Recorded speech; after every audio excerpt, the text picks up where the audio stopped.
So, the team are all out of cross-fusion capable operators and PETs, and Nebula still has a bunch of Darkloids and dimensional area converters to burn through. You all know what that means. We're all gonna die, starting with Griff. No, it means it's time for the mid-season upgrade. Or, more accurately, it's time for the late-season upgrade. If this were a Kamen Rider Super Sentai show, this would be where the Final Form or Ultimate Megazord combination would first show up in the better-paced shows. And by better-paced, I mean they premiered it in the mid-30s to give it actual utility and proper placement in the Lensman's arms race, so the former unit can be appropriately power creeped so the end boss has a chance to be an appropriate end boss, instead of suddenly having a massively more powerful form to the point it makes the final form irrelevant even before it debuts Power Tier. Looking at you, Kamen Rider Build, and several other Toei series the last few years, that feels like pulling an 11th hour form debut to beat a bad guy, despite their purported final form debuting late, and foregoing a power struggle to succeed in saving the world. There's only a handful that have pulled that off in more recent years, and I can't actually claim that many of them have been good. Unfortunately, this is a Kenichi Yamada episode, meaning it is padded to hell and back. To the point that Netto actually does not get the PET upgrade to his advanced PE2 model until the next episode, which is overseen by Masashi Kubota. To Yamada's credit, however, as I've said, the guy is good with atmosphere, and the start of the episode certainly does give off the right tone of gloom, with Rockman being severely damaged from the consequences of the fight, and his PET being wrecked, so he's completely out of commission, while Yuichiro rebuilds his data. But the problem is, even Yamada's good stuff ends up redundant to better episodes that are supposed to be doing what his does, but he never gets around to focusing on. If the guy was a bit more focused in his storytelling, and in Rockman's case weren't so focused on him being in the Netto is an imbecile camp, he'd do far better than he's done in this show.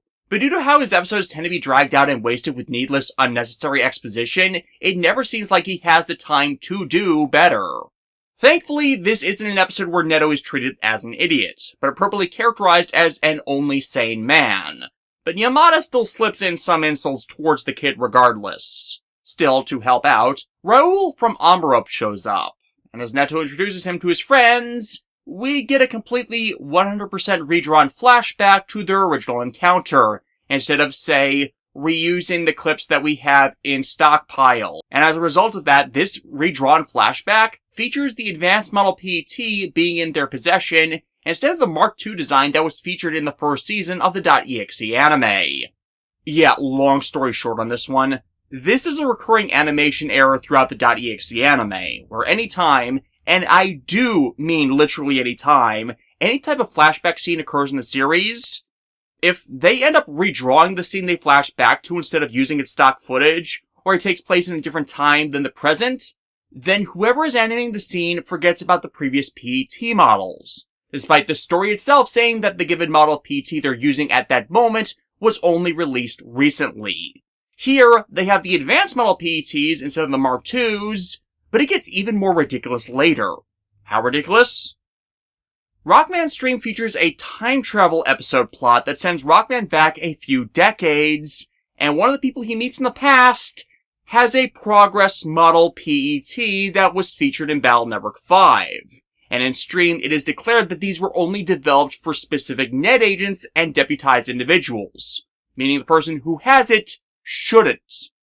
Admittedly, that person also ends up becoming a time traveler, so you can sort of excuse it as the series entering timey-wimey territory with such a detail for that character, but the rest of the time, it is because the animation team didn't quite pay attention.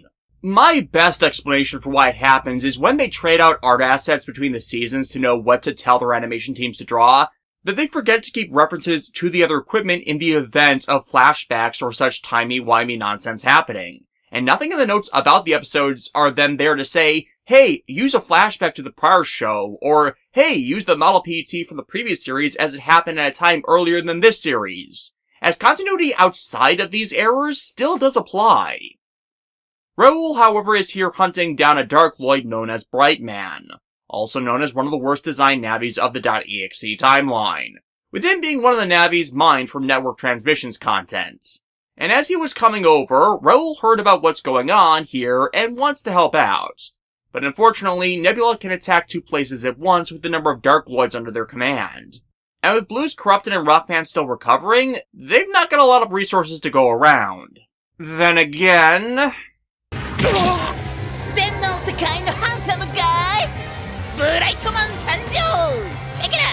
They don't exactly need a lot of resources to deal with this dumbass. The fact they got Katsuyuki Konishi to voice him, though, well, frankly, I struggle to believe that due to the voice they used for this guy, because I cannot recall a time where he wasn't doing the deeper commander voice outside of maybe when he was doing the voices of Pokemon in the Pokemon anime.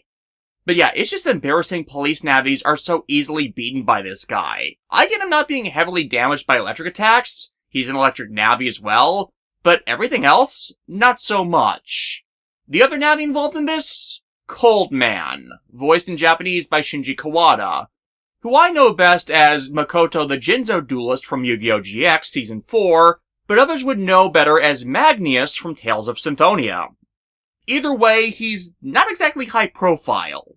Still, since the game's Cold Man is an antagonist Charo Navi, well, it makes sense the show actually calls in Searchman to deal with him by sniping the stratosphere. 見ていろ、ネット。お前の知らない俺たちの新しい技だ。エレキビーム! I, however, have! That's the Thunder Break attack used by the Great Mazinger. I mean, okay, if you're going to homage something, use the source, but still. Both Dark Lloyds are quickly forced to withdraw, resulting in Netto asking Raoul to help out by being deputized temporarily into the Net Police. Which Raoul refuses, even though he'll say he'll still help out. It seems to be more of an I don't trust the cops, but I trust my friends sort of thing with him. And considering the increasing number of spotlight abuses of power and reports of arrests for things that are not crimes by police, and also the number of convictions overturned recently by increased spotlight on police misconduct, yeah, it's hard to blame him. Unfortunately, because this is a Kenichi Yamada episode and Raika's here, well, as I said about Raika's last appearance, Yamada tends to write Raika as a complete asshole. This time the military man claiming that ordinary civilians aren't of use in comparison to a military man like himself, and dismisses Raoul as worthless. Which of course sets in motion, over halfway through the episode, the argument between the two. That Raika believes it's a mission for soldiers, and Raoul believes you don't need a mission to help people, as that's just common fucking empathy. What I hate about this is, despite this being a case where such could apply, it is not being presented as a matter of both sides are right, both sides are wrong. Which a good argument on this specific matter should be positioned. It's Raika insisting it's a military job to protect people because civilians should always be seen as defenseless children, regardless of what they contribute, and you're worthless without a military background. Whereas rules from an America equivalent where any nutjob can get a lethal weapon and murder people at their leisure, thus being capable at self-defense is a must because the state has more and more since Reagan put protection of the self in the hands of solely the self, and criminalizes actually calling the police if you're in any way a minority. This should be presented as a proxy clash of cultural and societal differences, as opposed to the warring absolutes it's given as here, just to make Raika out as a complete jerk. As hell, it's not like Raika didn't start out as a capable civilian for him to then rise to the position he's in. That's not just training that results in that, and you can't obtain similar skills without regimental military training. Then again, this show seems overall to just be anti-military, which, considering this show came from Japan, is not exactly an inappropriate viewpoint.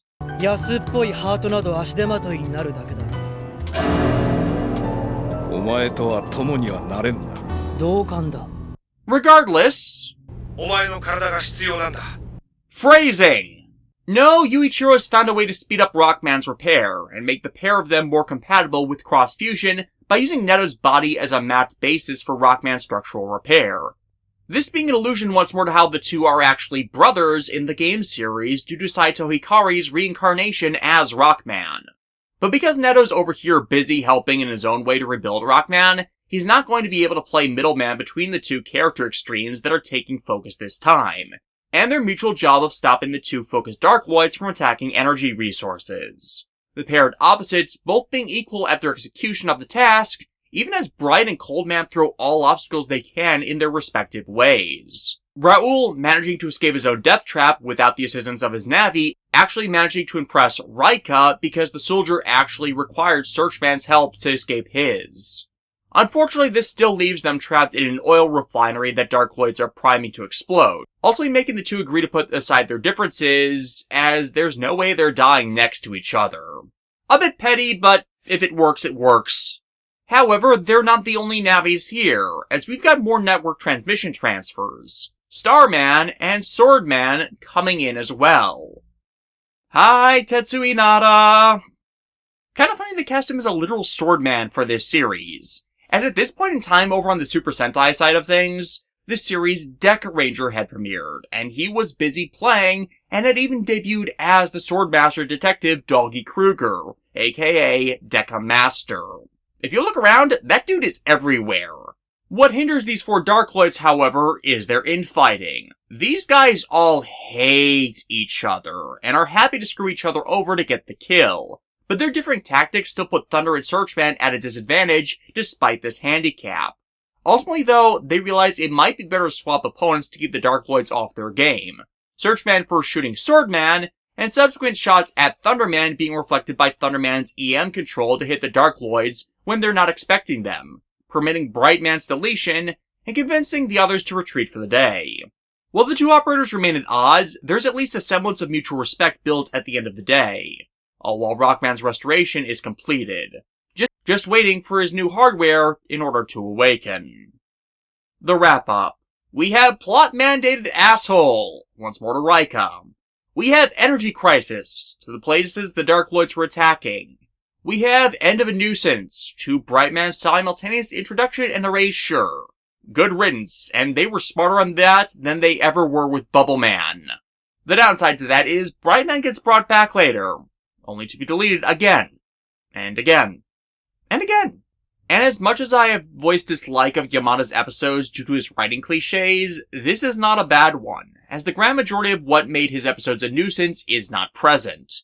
Sure, the dialogue is still stilted in the way it's delivered, and it's too slow at the start, but by it being an episode focused on supporting characters, and getting Raoul involved so we can eventually give up Thunder Soul, frankly, we've had worse in this show. So while I'm not a fan of the guy's writing, I feel like I'm fair enough to admit that beyond the continuance of Raika being a jerk more than he needs to be, since his character arc ends up massively reversing over time, this isn't a bad one to space things out, and act as another two-part episode leading to the late season upgrade.